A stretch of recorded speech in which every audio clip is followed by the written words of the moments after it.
Tanto que quando eu ensino para os meus alunos as classes de ativos, eu coloco o empreendedorismo como a classe mais arriscada de todas, depois das criptomoedas. Porque empreender tem muito risco, mas é ali que você vai encontrar o seu maior potencial de crescimento, somado ao seu potencial pessoal.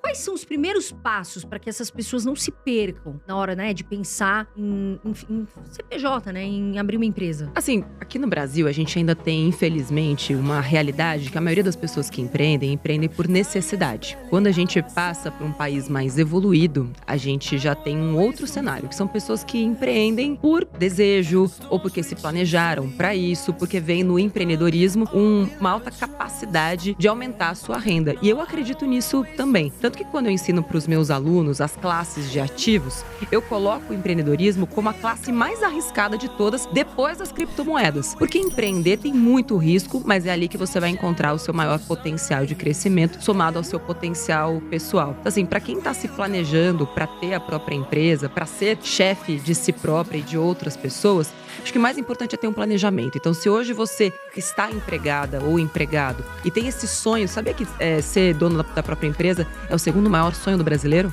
O primeiro é casa própria. Sério, não sabia, não tinha. E o segundo é empreender, ser o próprio chefe. E tem muita ilusão também, tá, gente? As pessoas acham, eu vou fazer meu próprio horário. Você faz seu próprio horário, André? Não. Você faz seu próprio horário? Aliás, empreendendo, você vai trabalhar muito mais. Muito mais, porém, com uma capacidade de ganho, de entrar dinheiro Muito maior. Muito maior, porque você não depende de um chefe ou de uma chefe pra olhar pra você e falar assim, então hoje você merece tanto. Não, é você que vai definir quanto você quer ganhar, aonde você vai chegar e vai criar um planejamento e uma estratégia pra isso. Assim, pra quem tá pensando em sair de um emprego, o ideal é fazer uma reserva de emergência de no mínimo 6 meses, pra que se tudo der ruim com a sua empresa, você tem lá esse colchão de segurança. E outra, tem muito mais, né, sobre isso no livro, né, um passo a passo, mas é você já começar empregado. Então não espera você sair do seu emprego para começar a trabalhar naquela área de atuação que você deseja, com o mínimo de investimento possível. Então é muito comum eu ver pessoas que ficam às vezes até caçando uma demissão para pegar o FGTS, para pegar aquela multa rescisória, e aí pega toda aquela grana, dá numa franquia ou já abre uma loja sem nunca ter feito um estudo de mercado, sem nunca ter feito um tal do MVP, que é você fazer pequenininho com pouco dinheiro, aí sim, para depois você colocar mais grana naquele negócio. Então assim, a minha recomendação é sempre, faz com o menor dinheiro possível, de preferência sem dinheiro nenhum. Por exemplo, eu sou massagista, eu quero abrir minha sala, ou eu sou dentista, quero sair desse hospital, sei lá de onde, para abrir meu próprio consultório. Em vez de você já ir lá comprar uma sala comercial, por que você não vai? Trabalha um tempo numa outra sala, aluga esse espaço, ou cria situações para que você consiga operar fora do seu emprego, mas sem comprometer um grande capital naquele negócio, antes de ver que ele está de fato crescendo. Ô, Nath, quais são os erros mais comuns que as pessoas hoje estão cometendo ao tentarem investir e como elas podem evitar esses erros? Assim, a gente tá num bate-papo aqui de criadores e de influenciadores. E eu sei que vocês têm muita responsabilidade, eu também sempre tive muita responsabilidade. E por não ser CNPI, a gente sabe que o único profissional que pode recomendar ações é um profissional CNPI, certificado, verificado pela CVM.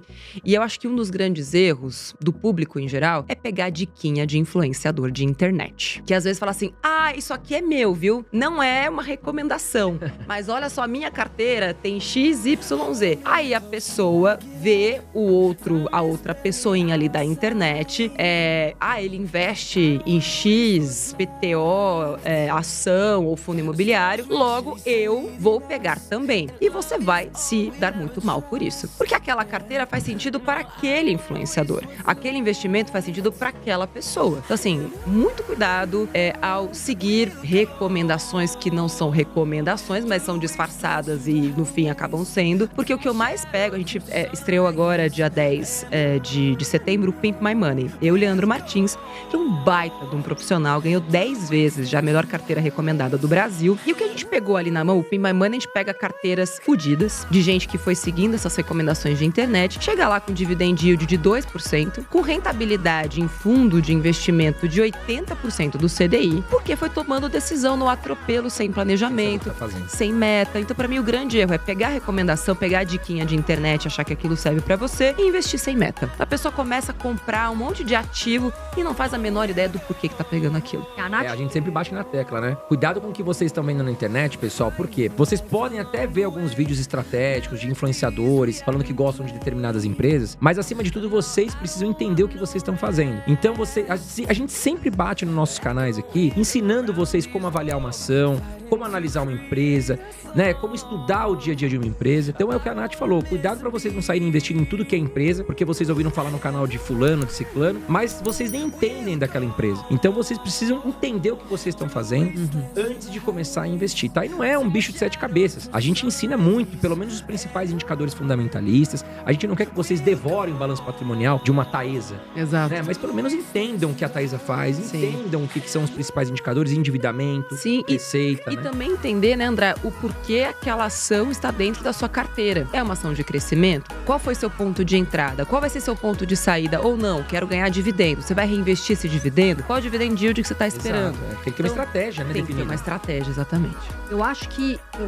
eu sei que um dos maiores erros é você, e gravem isso, pessoal, a gente tem que ter uma meta. Por quê? Se você tem uma meta de casar daqui 2 anos, você tá falando de uma meta. Se a gente fala em uma meta de uma aposentadoria, é outra meta. E por que eu tô falando isso? Objetivo, né? É objetivo, perdão. Por que eu tô falando isso? Porque são investimentos diferentes. Outra coisa, Carol, eu tenho um objetivo de casar daqui 2 anos. Ok, como você vai planejar isso? Né? Como é que você vai fazer? Vai economizar X por mês? Tem que ter caminho, né? E esse caminho é um caminho que você vai ter que, às vezes, passar, você vai ter que ter disciplina, é um caminho árduo, mas pra você atingir o seu objetivo. E como? Traçando metas, tá, pessoal? Porque às vezes a pessoa fala assim, Nath, eu quero casar daqui 2 anos, quero minha lua de mel, quero comprar um carro, quero... E é bastante coisa. Sim. E aí, como é que você vai fazer tudo isso? Né? Então, pensa direito.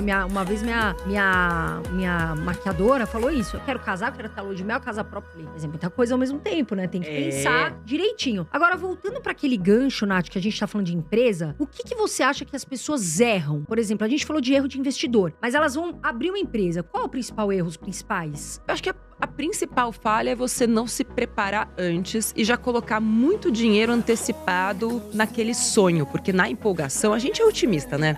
Sim. É claro que a minha empresa vai dar certo. Tudo bem que, na média, na estatística, 70% das empresas morrem antes do 5º ano. Mas a minha, não vai acontecer isso. Eu acho que as pessoas subestimam a dificuldade de se empreender. E não são só os entraves financeiros, eu acho que vale até a pena lembrar que eu acho que ficou muito mais simples você começar a empreender. No momento que você começa a crescer, que os problemas começam aqui no Brasil. Porque aí a carga tributária já começa a te pesar. Mas enquanto você tá pequenininho ali, existem muitas facilitações hoje em dia. Eu acho que o MEI foi uma grande conquista, né, para boa parte dos empreendedores iniciantes no Brasil. Então, assim, é você não se preparar. Então, a pessoa nunca procurou um Sebrae. A pessoa nunca fez um curso lá da Me Poupe, que prepara você também para empreender. A pessoa nunca frequentou lugares com empreendedores em começo de carreira. A pessoa tem uma timidez tremenda. A pessoa não gosta de vender. Porque, assim, para você ter empresa, você precisa ser vendedor. Não dá para você achar que você vai ter uma empresa e não vai se relacionar com pessoas.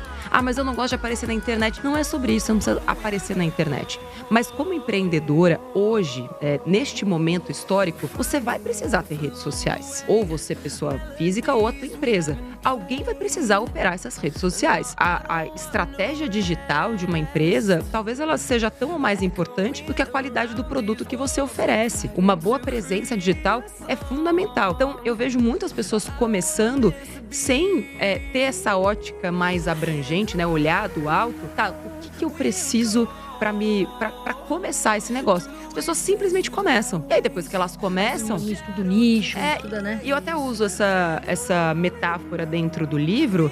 É como você pegar uma pessoa que não sabe nem nadar e jogar em alto mar numa tempestade. Qual é a chance disso dar certo? 0. É verdade. Assim, melhor se você for comido por um tubarão, porque seu sofrimento vai ser menor. Porque senão vai ficar muito difícil pra você.